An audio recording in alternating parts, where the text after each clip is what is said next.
మీ business ఏదైనా మీ ఊర్లో promotion చేయాలంటే అది సుమన్ టీవీతోనే సాధ్యం. ఇప్పుడే సంప్రదించండి.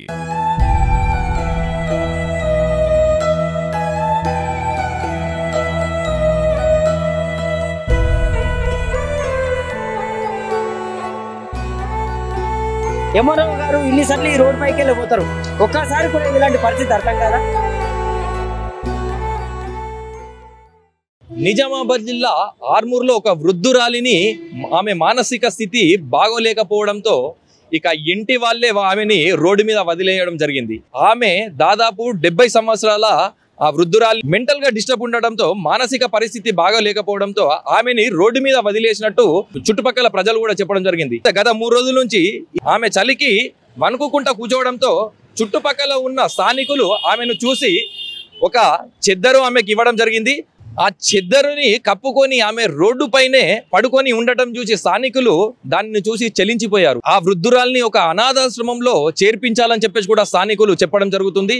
అలాగే తన మానసిక స్థితి బాగోలేకపోవడంతో ఆ వృద్ధురాన్ని రోడ్డు మీద పడేయడంపై చుట్టుపక్కల కూడా కుటుంబం మీద ఆగ్రహం వ్యక్తం చేస్తున్నారు.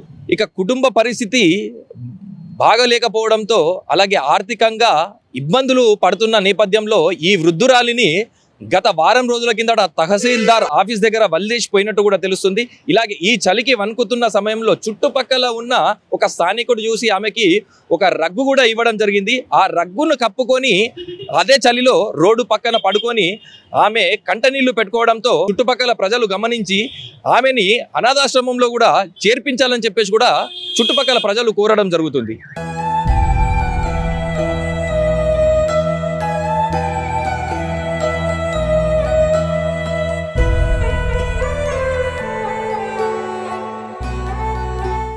గత కొన్ని రోజులుగా ఆర్మూర్లో ప్రధాన కూడలైనటువంటి అటు ఒకవైపు మెజిస్ట్రేట్ కార్యాలయం ఉంటుంది, కోర్టు అండ్ ఎంఆర్ఓ ఆఫీసు, పక్కకి అసిస్టెంట్ కమిషనర్ ఆఫ్ పోలీసు వారి ఆఫీస్ ఉంటుంది. ఈ ప్రధాన కూడల వల్ల ఒక వృద్ధురాలు ఇక్కడనే చలికి బాధపడుతూ వణుకుతూ వానకు దడుస్తూ ఎండకు ఎండుతూ ఇక్కడనే ఉన్నది. అంటే ఇప్పుడు మనం ఏ సమాజంలో ఉన్నాం? ఆమె కొద్దిగా మెంటల్గా కొద్దిగా డిస్టర్బ్ అయి ఉన్నది. తనకు కొడుకులు ఉన్నారంట, కూతుళ్ళు ఉన్నారంట, కోడళ్ళు అందరు ఉన్నా కూడా పరిస్థితి దయనీయ స్థితిలో ఉన్నది. ఒక వృద్ధురాల్ని కూడా ఈ ప్రధాన కూడల వల్ల ఎంతో మంది అధికారులు వస్తూ ఉంటారు, పోలీస్ అధికారులు కానీ, ఎంఆర్ఓకి సంబంధించిన అధికారులు కానీ, డిప్యూటీ తహసీల్దార్లు కానీ, లేకపోతే కోర్టుకు ఎంతో మంది అడ్వకేట్లు వస్తూ ఉంటారు. ఇలాంటి వృద్ధులు వీళ్ళు ఒక్కలే గారు, ఆర్మూర్లో చాలా చోట్ల కనీసం ఉండని కూడా చోట్లైనటువంటి మంది ఉన్నారు.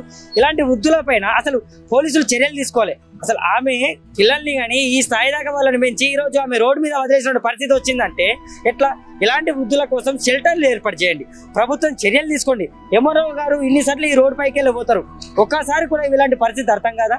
రేపన్నాడు ఏదైనా అనుకోని పరిస్థితి జరిగితే అయ్యో చనిపోయిందని జాలి చూపెట్టే బదులు బతుకున్నప్పుడే ఇలాంటి వృద్ధులను ఆదుకోవాల్సిన బాధ్యత ప్రభుత్వం పైన, అధికారుల పైన లేదా? ఇలాంటి అనేక మంది ఆర్మూర్ పరిసర ప్రాంతాల్లో అనేక మంది రోడ్ల మీద పడుకోవడము, అనేక ఆడవాళ్ళ పరిస్థితి కట్టుకోవడానికి బట్ట లేదు, కప్పుకోవడానికి చెద్దరు లేని పరిస్థితి ఉన్నది. మోరి పక్కకి జీవితాన్ని కొనసాగిస్తూ ఉన్నారు. చాలా విదారకమైనటువంటి సంఘటనలు ఉన్నాయి. ఇదంతా ప్రభుత్వం చేయాల్సినటువంటి బాధ్యత. కాబట్టి వృద్ధులకు ఈమెకు ప్రభుత్వమైనా లేకుంటే అధికారులు స్పందించి ఒక వృద్ధాశ్రమంలో చేర్పించండి. ప్రభుత్వం ఈమె బాధ్యతను తీసుకోండి. ఈమెకు కొడుకులు, కూతుర్లు, అల్లుల్లో, కోడల్లో ఉంటే వాళ్ళతో మాటలు జరపండి. ఆమెను భావించే విధంగా ఆమెకు మంచి సరైన ట్రీట్మెంట్ చేయాలని ఒక ఆవేదనతోటి నేను ఈ కోరుతా ఉన్న అధికారులను, దయచేసి ఇలాంటి పరిస్థితి పెద్దవాళ్ళకు రాదు. మానవ విలువలు పూర్తిగా నశించిపోయినాయి. మానవత్వాన్ని కాపాడాలి, మానవ విలువల్ని పునరుద్ధరించాలని చెప్పేసి కోరుకుంటున్నాను.